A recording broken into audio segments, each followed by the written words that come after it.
뉴스라는 게 사회 속의 개인 그리고 우리 공동체의 이야기입니다.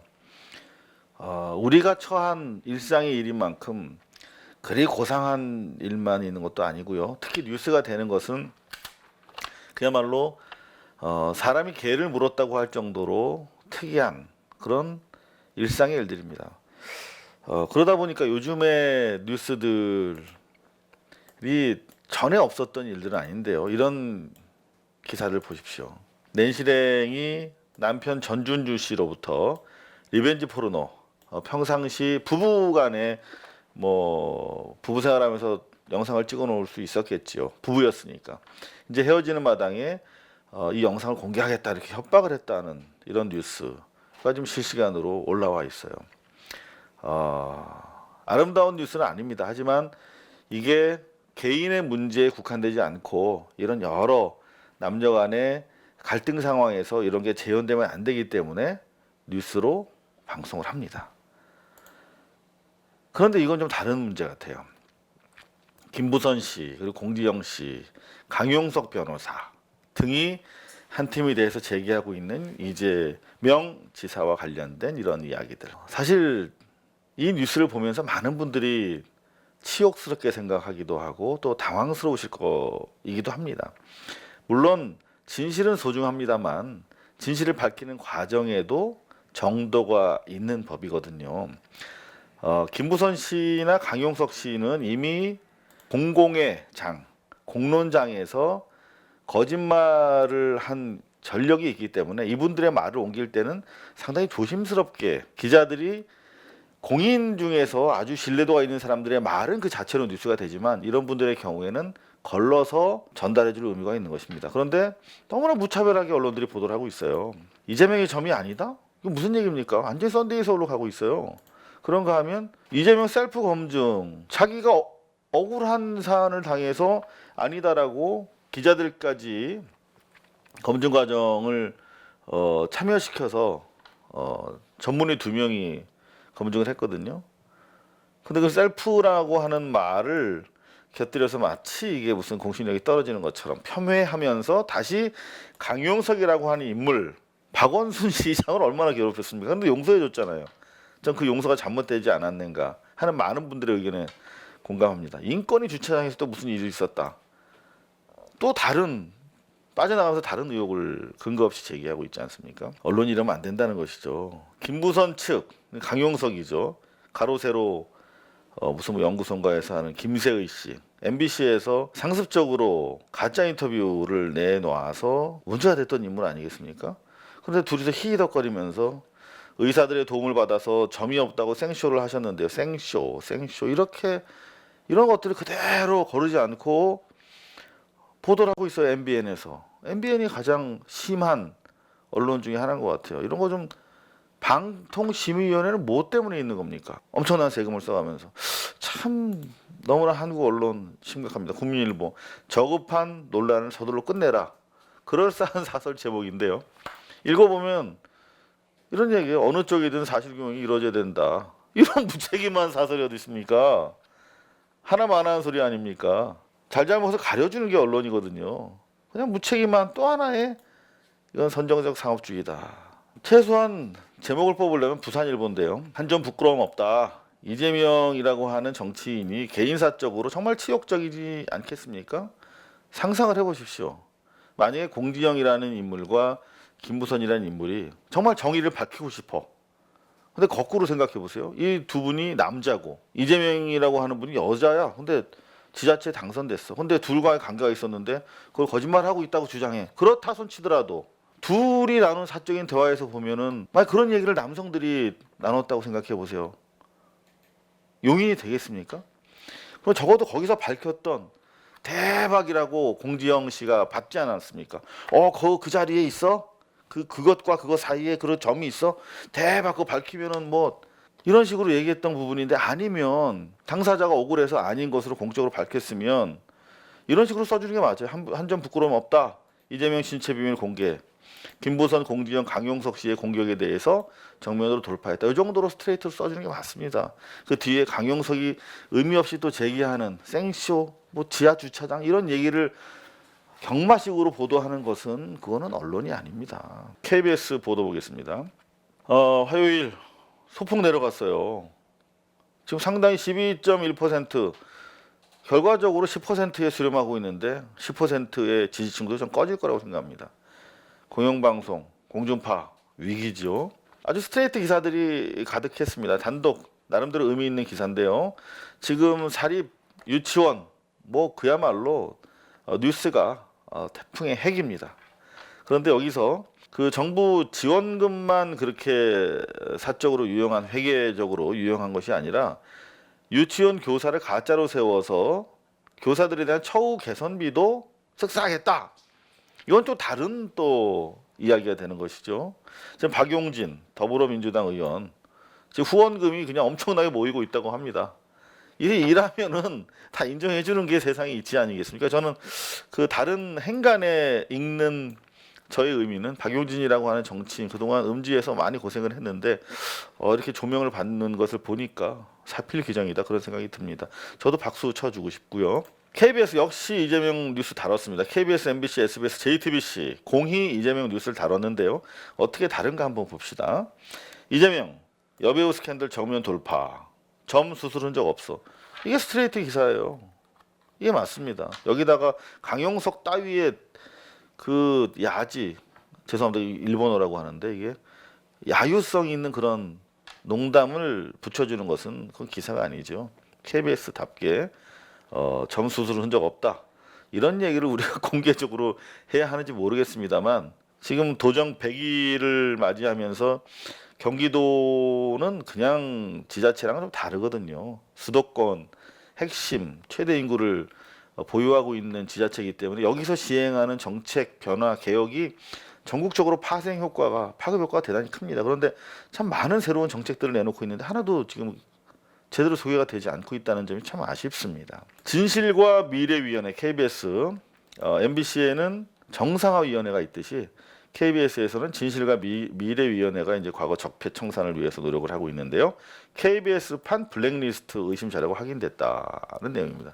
이거는 뭐 이미 알고 있었던 것들이 드러나는 것인데요. 열심히 보도를 해주시기 바랍니다. 인천 상륙작전이라는 영화 KBS가 투자했던 영화고 정부에서 관여했던 영화였지 않습니까? 그런데 부장이 홍보성 기사를 과도하게 요구하니까 비판적인 의견을 제시했던 편기자 2명에게 감봉 2개월의 중징계가 내려졌었대요. 지시 이행 거부라는 명목이었죠. MBC에서도 이런 일이 많이 있었습니다. 그런가 하면은 재미있는 게 기자협회 정상화 모임이라고 하는 이른바 어용단체를 보도국장이 주도해서 만들었어요. 기자협회에서 공정성 훼손을 비판하니까 기자협회 정상화, 언론사마다 기자협회라는 게 있잖아요. 기자협회 정상화 모임이라는 걸 딱 만들어가지고 이른바 적폐 보도 편에 섰죠. 그런데 이 사람들이 화이트 리스트로 작용한 거야. 이 기자협회 정상화 모임 사람들한테 특파원 12명 중에 10명, 보직자 60명 가운데 53명이 이 어용단체, 관용단체라고 할 수 있지. 이쪽에 있었던 사람을 보냈대요. 기자들의 꿈이거든요, 특파원은. 그런데 12명 가운데 10명을 보냈대. 이런 식으로 당근과 채찍을 교차적으로 사용하면서 언론이 그렇게 썩고 병들었던 것입니다. SBS가 비상이에요. 지금 평일에 3%대까지 떨어지는 적이 별로 없었는데 비상이네요. 그래도 5, 6% 정도는 유지를 했는데 뉴스가 썩 나쁘진 않았어요. 근데 아마 좀 이런 기사 국제관계라든가 정치 기사들을 싫어하시거든요, 시청자들이. 근데 상당히 중요하거든요. 이 기사는 종전선언 프레임에서 북미 그리고 대한민국 사이에서 논의가 종전선언을 하느냐 평화 선언을 하느냐 뭐 수교까지 가느냐 뭐 이런 외교적인 수순을 가지고 얘기하다가 대북 제재를 강화하느냐 해제하느냐 유지하느냐 뭐 이런 대북 제재 쪽으로 프레임이 넘어왔다는 거거든요. 이거는 이제 북미 회담을 앞두고 삿바 싸움이 본격화되고 있다는 뜻이거든요. A가 북한이고 B가 일반 교역자인데 북한이랑 교역하면 B와 교역한 C도 처벌받아. 뭐 이런 세컨더리 그 생션에 대해서 이게 강화하고 있는 추세잖아요. 미국이 이런 것까지 이런 분위기 속에서 이게 지금 대화가 가능하겠느냐? 뭐 이런 논의를 한국 정부가 본격적으로 제기하고 있어요.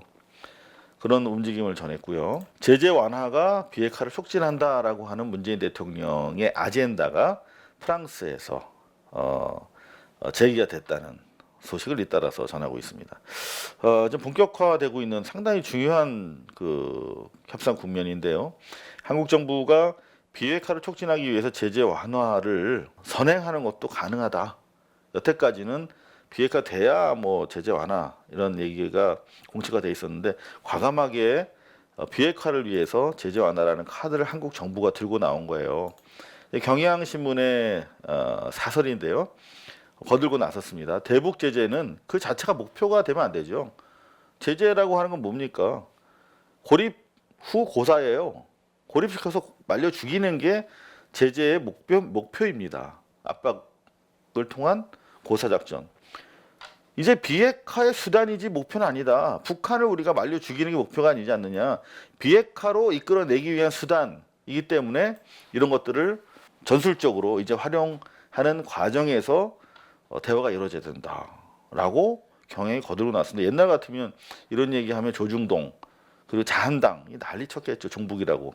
그런데 이제 이런 인식의 전환이 필요하다는 것들을 공감하고 있는 것이죠. 그런가 하면 이건희 차명 계좌 에버랜드 그 전환 사채로 인한 편법 상속 16억밖에 안 내지 않았습니까? 16억밖에. 그 수십 조죠. 삼성을 넘겨받으면서 16억 냈잖아요, 세금.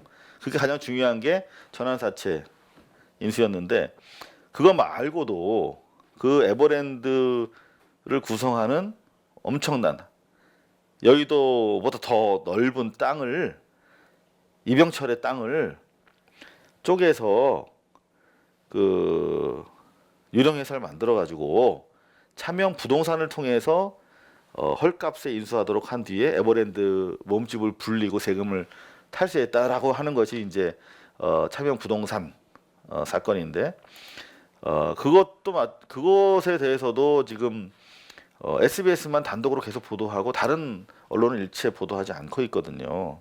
그런데 거기에 곁들여서 SBS가 차명 계좌도 있었다. 과거에 그 차명 계좌가 많이 드러났잖아요.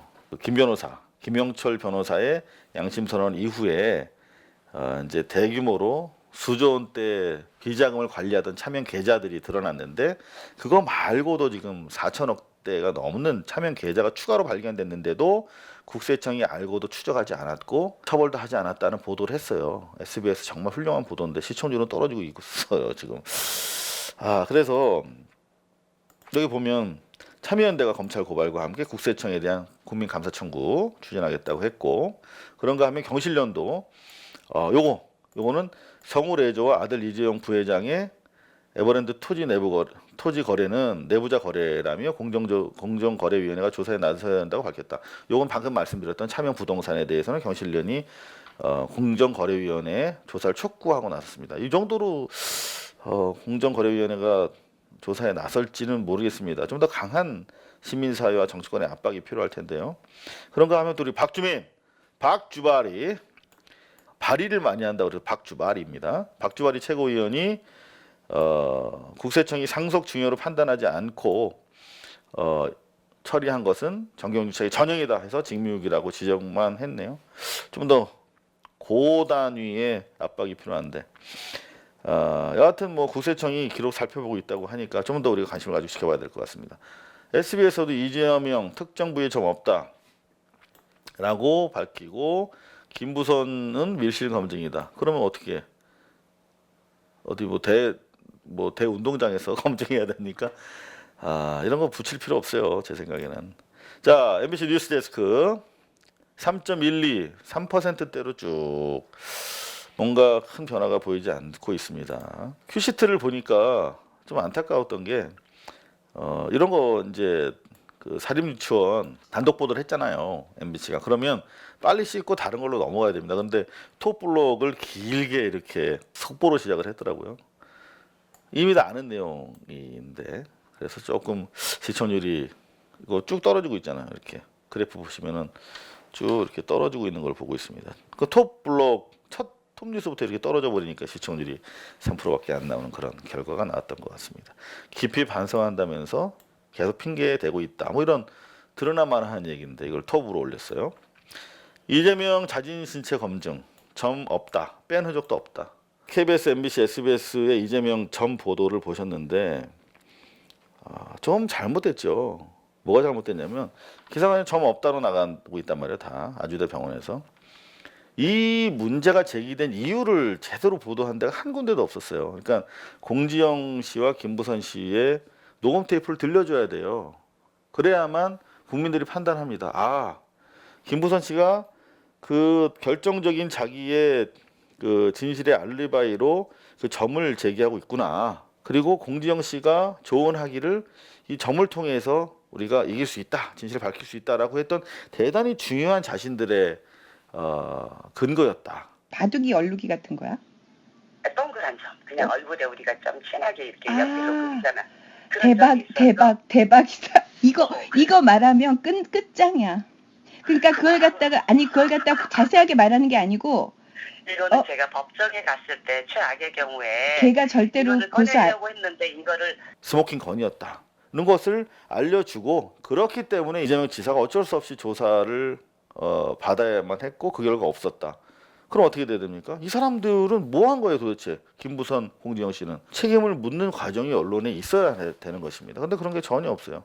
그냥 뜬금없이 김부선 씨의 주장을 반박하기 위해서 이재명이 갔다. 이렇게 전개가 되니까 이야기가 힘이 없고 시청자들이 판단을 하기 부족한 뉴스가 돼버린 꼴입니다. 이 뉴스 참 중요한데 무죄 기록 잔치 한전이 너무 웃겨. 화가 나요. 6,000일 넘게 자기들 무죄를 기록 중이라고 막 한국전력에서 공사장 가면 막 붙여놓잖아요. 근데 그게 아니래. 협력업체 직원들이 정작 전신주에는 거의 다 올라가시잖아요. 이분들은 계속 감전돼서 팔 잘리고 추락하고 이러시고 계신데 사망자 33명 가운데 이 위험의 외주화, 정말 위험의 외주화, 위험한 직무를 외주시키면 안전관리 비용까지도 절감되는 거예요. 그러면 더 위험한 작업 환경이 노출되게 돼 있죠. 근데 33명 가운데 30명이 협력업체 소속이래. 그래놓고 자기들은 5년 동안 무죄의 포상금을 4억이나 넘게 줬대. 지들은 위험한 거 하청 노동자들한테 시키고 그들의 피로 케이크를 쪄서 먹은 거예요. 이 4억 원 그분들한테 드리고 현장을 더 안전을 위해서 최선을 다해야겠죠. 그리고 외주를 본사로 돌리던가. 이 자본주의의 안 좋은 방향으로 흐르는 그런 예를 보고 있습니다. 문재인 대통령 제재 완화 운 띄우기를 계속하고 있다. 뭐 이런 얘기를 역시 MBC도 제가 문재인 대통령의 순방 외교 보도가 인색하다 그랬더니 열심히 하긴 하는데 썩 재미있게 보도는 안 하고 있어요. 역시 JTBC입니다. 시청률 계속 떨어지네요. JTBC도 정말 이거 충격적인 뉴스였어요. 여성들 생리대 특허받은 패치 생리대에서 라돈이 검출됐는데 이게 대진 침대에서 검출된 것보다 훨씬 많다는 거예요. 근데 정작 생리대에서 인체에 치명적인 라돈이 검출됐다는 건 정말 충격적이죠. 남자인 저도 이렇게 충격적인데 여성분들 얼마나 충격적이시겠습니까? 이거는 정말 다른 무엇보다도 시급하게 개선될 문제 같아요. 여성들이 평생 10년 57,600시간을 생리대를 이용한답니다. 오늘 습관이라고 하는 생리대 제품이라고 하는데요. 뭐 예약 주문해야 될 정도로 날개도 진짜 팔렸대요. 그런데 제올라이트라고 하는 광물을 이용해서 무슨 뭐 악취도 제거하고 세균 걱정도 덜었다라고 광고를 했나 봐요. 그런데 보니까 JTBC가 김포대 환경보건연구소의 도움을 받아서 측정해 봤더니 기준치의 10배가 넘는 라돈이 검출돼요. 10배. 침대보다 더 많이 나온 거예요. 그런데 정작 문제는 뭐냐면요. 여기에 이렇게 현미경으로 봤더니 젓갈색 모래알이 보이는데 요거는 제올라이트라는 제품은 아니고 모나자이트에서 발견되는 특징이라는 거예요. 근데 자기들은 모나자이트가 들어왔는지 안 들어왔는지도 몰라.